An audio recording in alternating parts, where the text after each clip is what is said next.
I'll give you the Willow Tree Aikido group. All right. Good afternoon, ladies and gentlemen. This is a small, quite a short display of Aikido from the Willow Tree Aikido Club, and I hope you enjoy it. We're going to give you a sort of a very brief history. But before we start, a quick formality. Everybody, stand by. Right. Sensei. Okay. Right, they're going to just warm up a minute, just do a few little rolls just to warm themselves up and get them comfortable. Hold on. Obviously this is one of the first things they start to learn when you do Aikido, is literally learn how to fall over without hurting yourself. It's very different to Judo and other martial arts. And as you see, we have quite a big age group here. And they all won't be perfect, so don't expect anything perfect because some of them are quite young.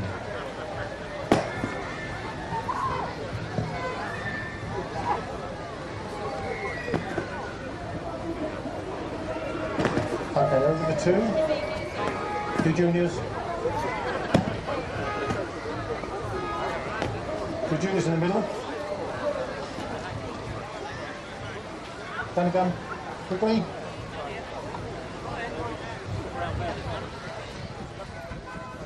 Right, over the top of the two juniors now.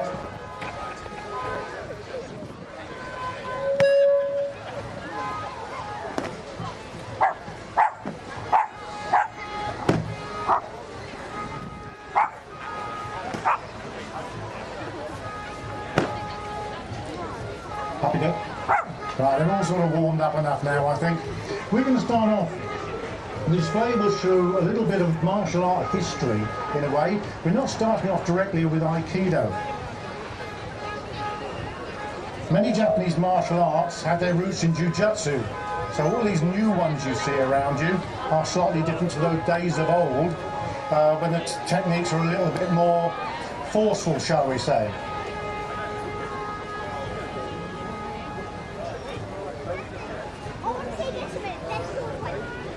So this is so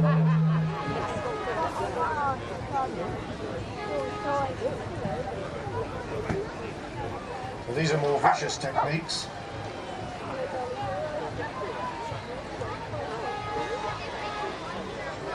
Carry on. So we obviously weren't using live weapons there, but now we'll use a live weapon to show a bit more realistic. I just cut in there, and you can see it can be quite a grisly business there, just by cutting with the sword, and that's how, of course, we used to do it in days of old. Now, I just show, obviously, this training took a long time to do. We'd obviously start from a very, very young age. With the two youngsters, please. One's going to just do a little bit of Jo, which is a short staff, wooden staff, and the other one uses, if you like, what are known as a bokken. So they'd learn this from a very, very early age. Just basic movements, so they understand how these weapons are used.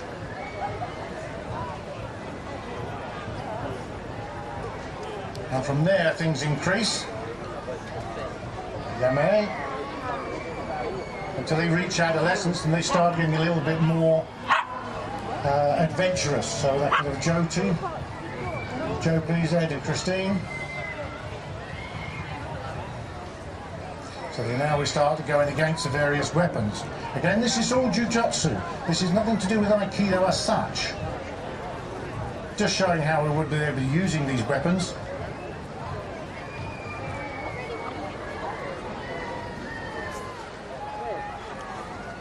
Aikido, please. Now we usually have to use the sword. All these sort of bits and pieces we're seeing here we learn in Aikido, so they can actually use it in their practice. If you can't use the weapons in Aikido, then you can't practice with them. So this is how we start to learn some of these techniques. This is a little bit of display of Aikido, which is the way of the sword.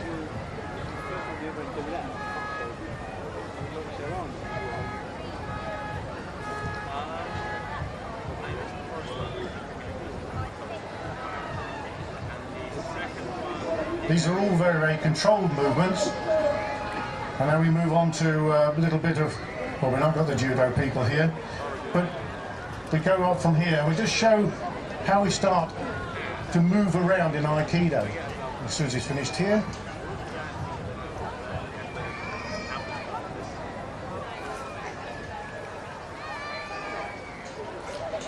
Okay.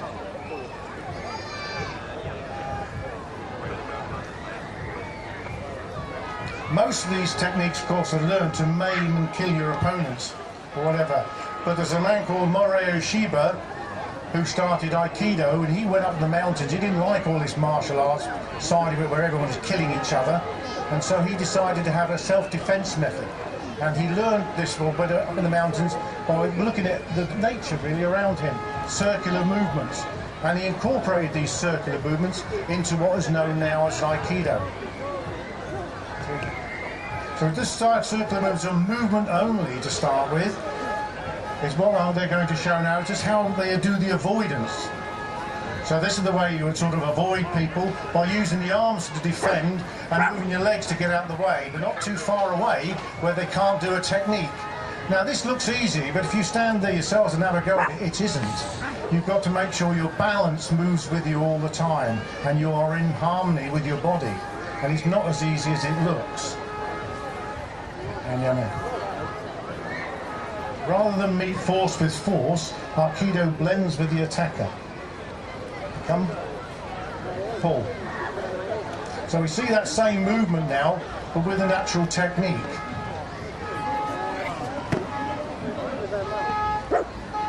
So we're going to do different attacks now.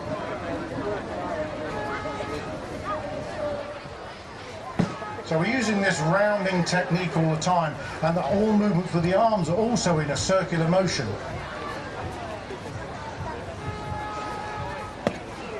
Now it is painful. It's not as it doesn't look as though he's hurting too much, but we try not to hurt each other. Obviously these are done up there by sort of more adults. Now we can come to the children. So Douglas and Mark with an adult, and Ryan and Sophie. So the children doing that same sort of movements with different techniques. So it doesn't matter what height you are, how strong you are. It doesn't make any difference.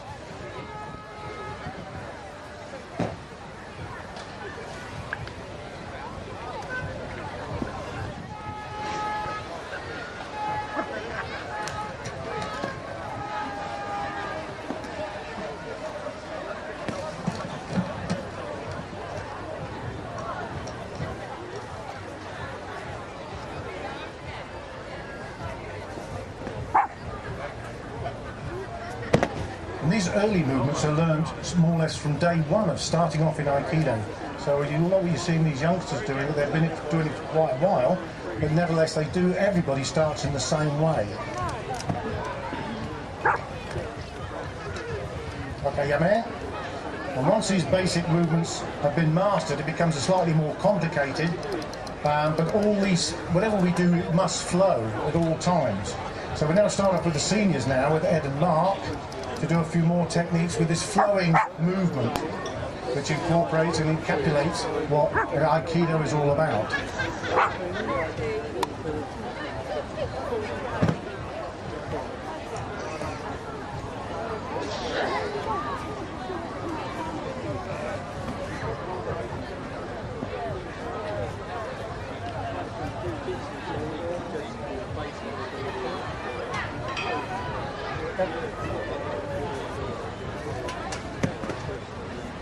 We never get too far away from the person who attacks us. We just avoid them to start with and then come in with a counter defense.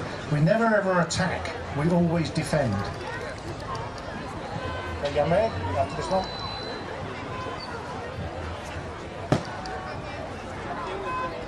Thank you. Ray and Christine Sophie.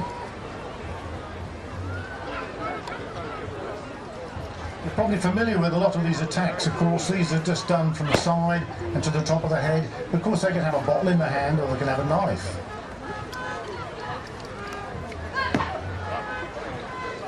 Do you like that one?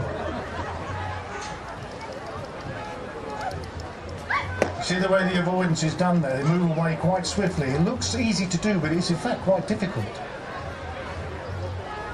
After you've been doing it a number of years, it makes it look easy.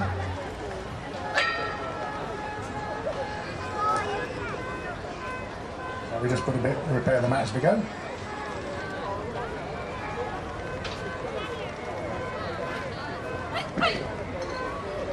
And you're made. As training continues,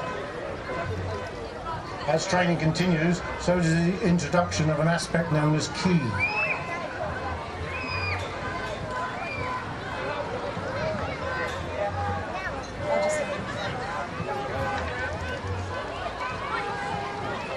As training continues, so does the introduction to an aspect known as ki.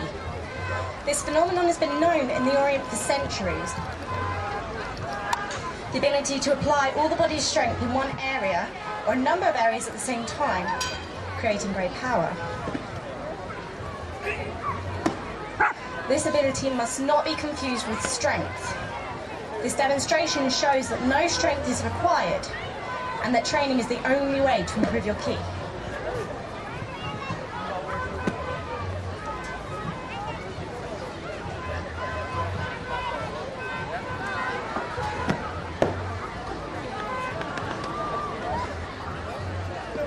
Have a go and see if they can do this, what's known as unbendable arm. Anybody around? Anybody? That man? Let them have a go.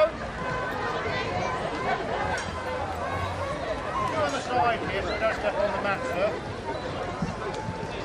This exercise that Sensei is about to show is known as the unbendable arm. It's the theory that if you use ki, nobody, not even the strongest man, is able to bend your arm.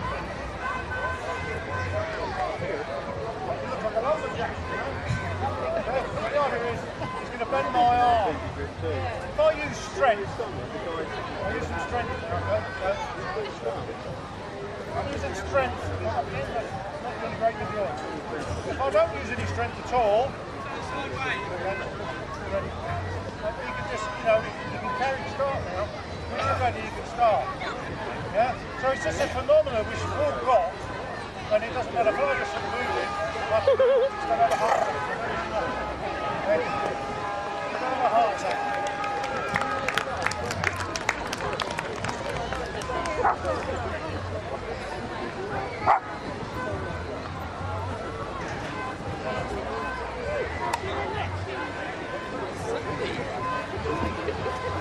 This technique shows that no matter what position you're in, you can always defend yourself. Once mastered, throws can be very little effort and be very powerful. So we incorporate this ki, this strange phenomenon which we have within our own bodies. There's no strength attached to it, but it can be a learned feature. Everybody can do it. So we move on a little bit now into a little bit more, shall we say, once mastered, very little effort. Where is he? Paul, please. Paul and Dave. Do more with Aikido. Aikido techniques. So this now incorporating this ki, as well as these turns we've just done, we're going to incorporate the actual movement with a bit more power, shall we call it.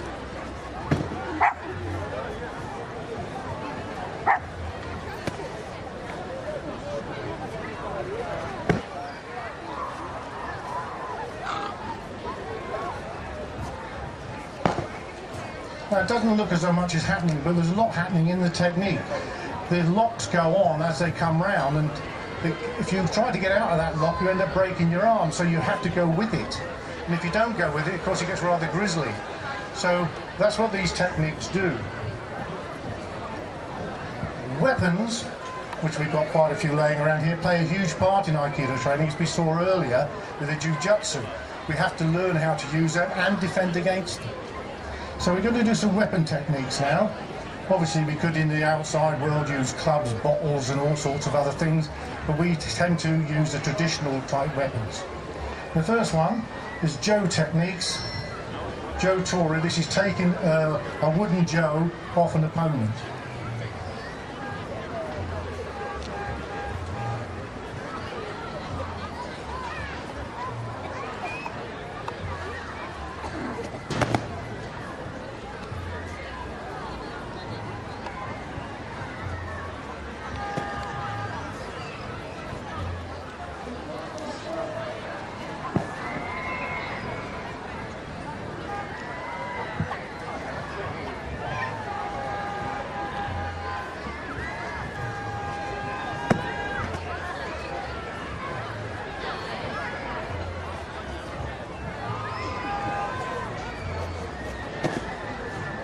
get me.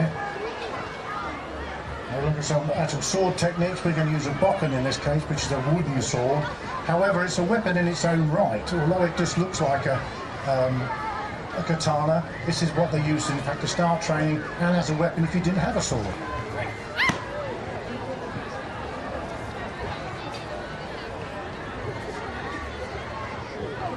Now, it's unusual, you probably wouldn't see anyone walking around with one of these in the street, but we could, of course, you could equate that to a number of other things.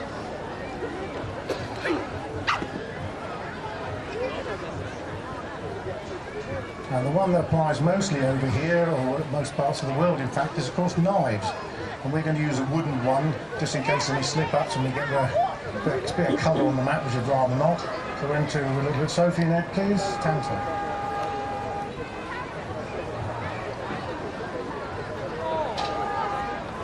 And this is a more common one, which are more likely to get in Britain. Certainly in Britain, they're defending against a knife.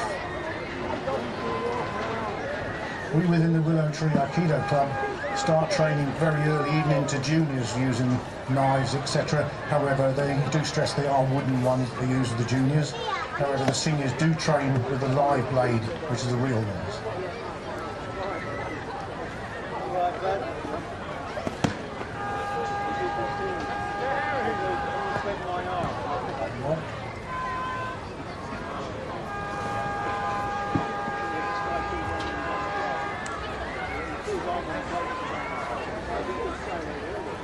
Once I've mastered all these sort of techniques, of course you've got to combine, you get more than one attacker. All right, we have one now and again, but really it's often a gang that attacks you. We're not going to have exactly a gang today, we just have a few people because of the size of the mat. So we started with, that's three I think, so with Paul, Dave and Mark, Kazukis, and then we'll have Ryan to start with. So we're going to have a youngster having a go against three opponents now. Don't expect miracles because only a youngster, but he's quite good. Where we go? Jimmy. We're doing this fairly slowly, not too quick.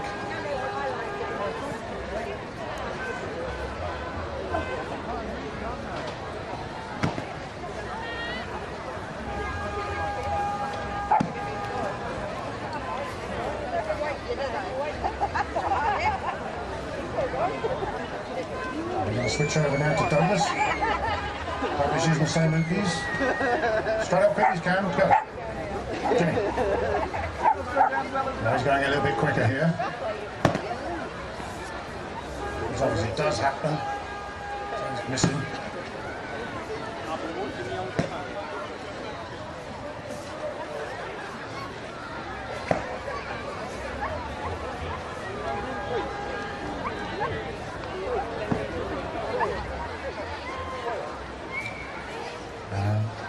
Yummy.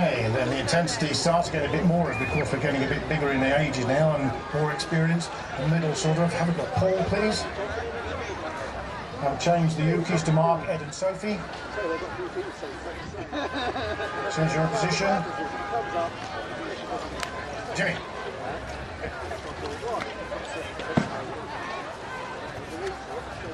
Obviously the movement is the most hard thing to learn here, to get out the way and try to keep smooth. And it does take a bit of time, and quite a number of years.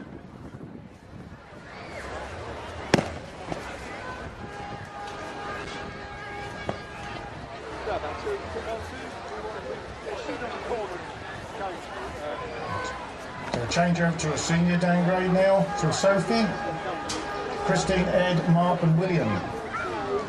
So now we've got another extra person added in, and we have a few downgrades, in other words, they've got black belts.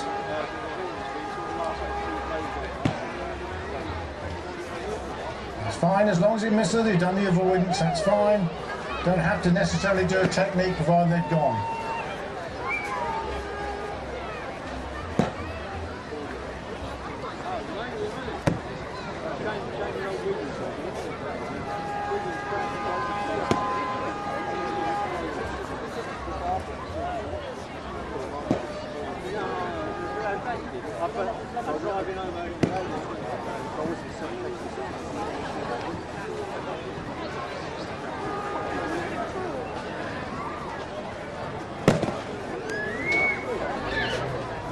And you may.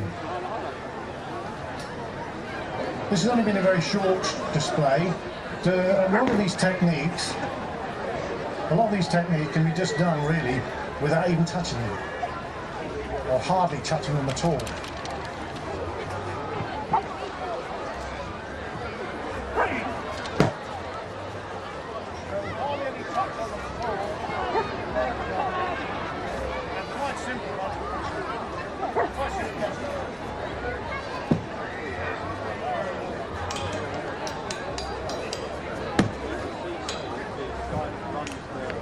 It doesn't look as though you're doing much when you're doing this. This is all part of Aikido. Aikido is a smooth, no muscle power, very easy to use, provided you learn what you're doing. I hope you enjoy. That's a very short display, but I hope you get the sort of essence of what Aikido is all about. And thank you very much for watching, and I hope you enjoyed it. The lecture is looking great. And thank you all.